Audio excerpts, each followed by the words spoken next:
Hey everybody, it's Rachel Matthews here, your certified health and well-being coach. And today we're making homegrown sprouts.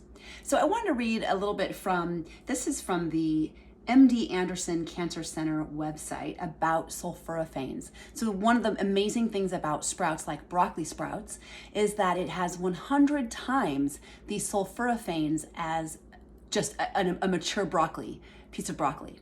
So sulforaphanes are these sulfur-rich phytochemicals. They're chemicals found in cruciferous vegetables like cabbage, broccoli, the sprouts of some of these adult mature. So you can have broccoli sprouts, you can have alfalfa sprouts, you can have garbanzo bean sprouts. All of these tiny little immature baby shoots of the grown mature plant, when eaten when they're small, have 100 times the sulforaphanes. And of course, sprouts are good. They're good on salads, they're good on sandwiches. They add a fun, crunchy texture. And so I wanted to encourage you to think about growing sprouts on your own. I know that in the past couple years, sprouts in the grocery stores, has been harder to find. And I think that has to do with maybe there were some people who got sick, they weren't grown properly or cleaned properly. You can grow them very cheap in your home in a couple of days. You don't need soil. All you need is water. You don't even need light. They're so amazing. And you just need to buy the seeds, of course, and a little way to grow them. But let me read this really quick for you. The benefits of sulforaphane. So they neutralize toxins. They are considered antioxidants that cancel out free radicals. I know you guys have heard about free radicals, which weaken the body, damage our healthy cells. They can also reduce inflammation. So again, an antioxidant. And inflammation, of course, is linked to all sorts of types of cancer.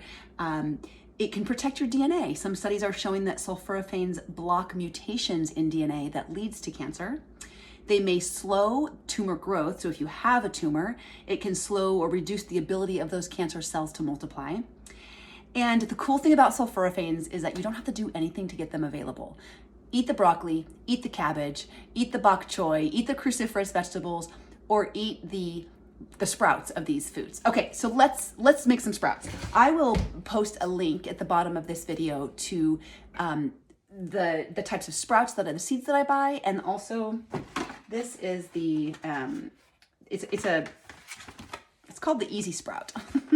So I have the box because I didn't want to forget. It's basically this sort of like plastic container system. You get two in a set, and it makes it so easy to make them and also store them in the refrigerator. So I found some certified organic seeds online, and this was a giant bag. I split it with a friend because there were so many, and I didn't need that many.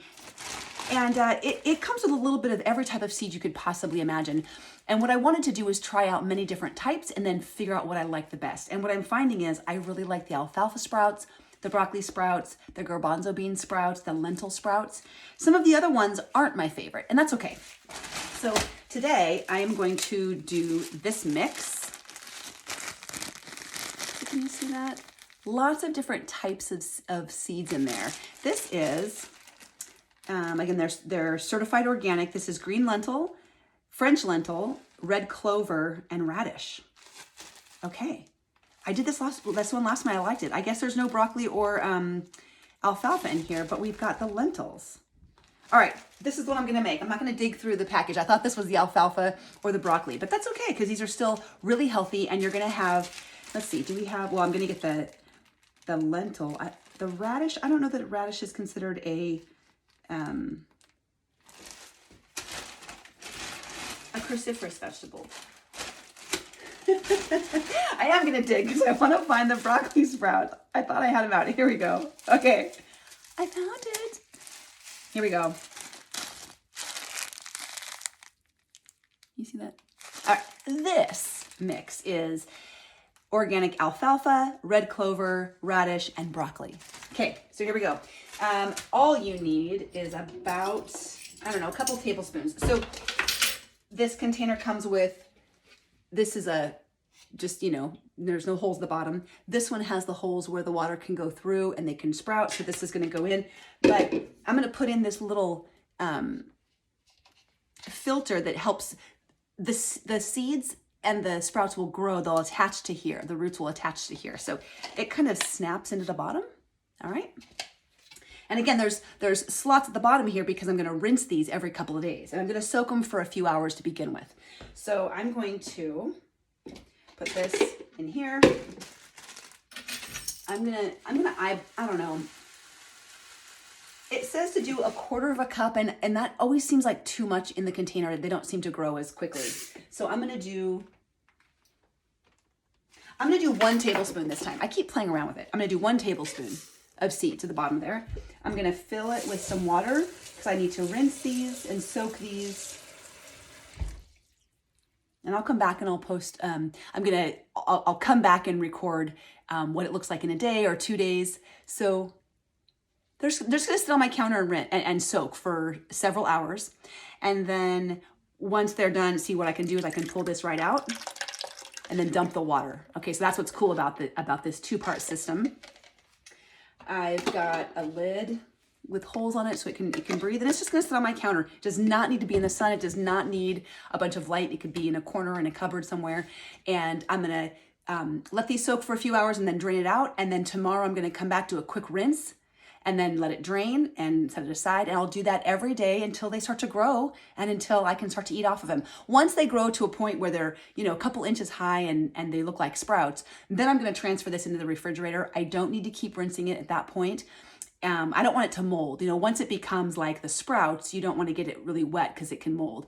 And so then I'll put them in the fridge, and then I just kind of rip off a big chunk and add it to my salad or sandwich when I'm ready to go. So stay tuned for the next part of this where we're gonna watch them grow.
All right, it is day 6, and I want to show you we are done. Our sprouts are ready to go. So this has been sitting on my counter for about 6 days, and I probably could have stopped yesterday, and they would have been ready to go and put them in the refrigerator. So about 5 or 6 days in the winter time is how long it takes.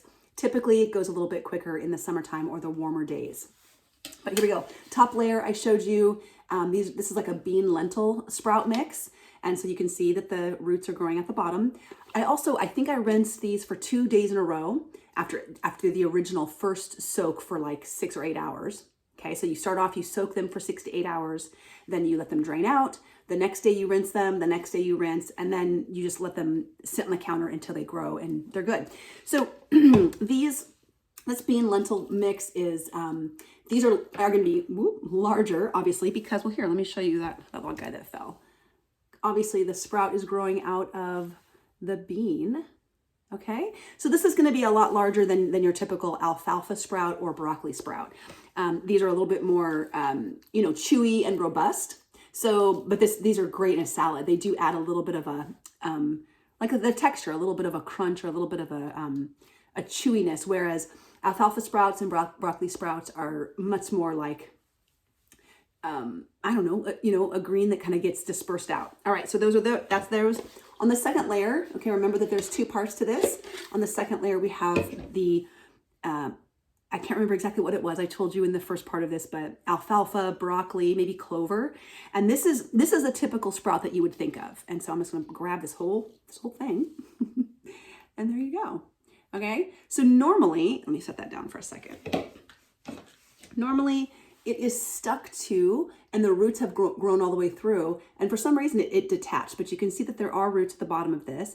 And I think there are still some seeds that are trying to sprout here. So I'm gonna put this back in and leave it on my counter for a couple more days and just see if I get more sprouts out of this. But here is this is how much I got. Now I think that this is maybe about the same amount, maybe a little bit less than you would get in a box of sprouts. And I believe I used 1 to 2 tablespoons of seeds. I didn't measure it perfectly, but anyway, you know, you just kind of rip it off and there you go. So these are ready for salads. These are ready for sandwiches. They're ready for whatever you want to put them on. And I'll put them in a container in the refrigerator, but not airtight, because I want them to be able to continue some of the moisture that's in there to be able to dry out if it needs to, so that it doesn't mold or go bad very quickly. So I want to put it in a similar type of container that you would buy these in the store, and those typically have the holes in the plastic container. So there you go. There's sprouts. If you're watching this video on YouTube, please like and subscribe. And if you know someone who might enjoy learning how to grow sprouts, or you want to grow them together with them, send them this video, share it with somebody, and let them know. There's sprouts. Thanks, everybody.